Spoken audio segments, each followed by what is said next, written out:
तो भाई लोग बड़ा ज़बरदस्त गाना लिखला बनी देवर भौजाई वाला भाई लोग, ज़बरदस्त भाई लोग।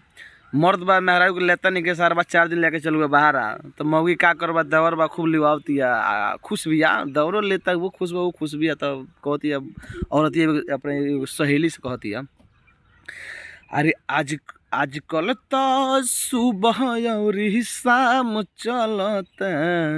अरे आजकल तो सुबह अउरी शाम चलता तो इस सखी देवरे से पेला पेली के काम चलता।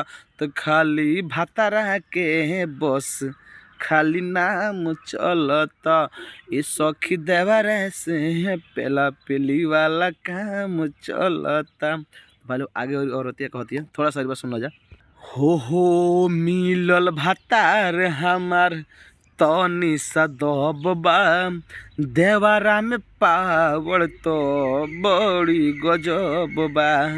मिलल भातार हमार बहुते दबबा देवारा में पावड़ तो बड़ी गजब बा।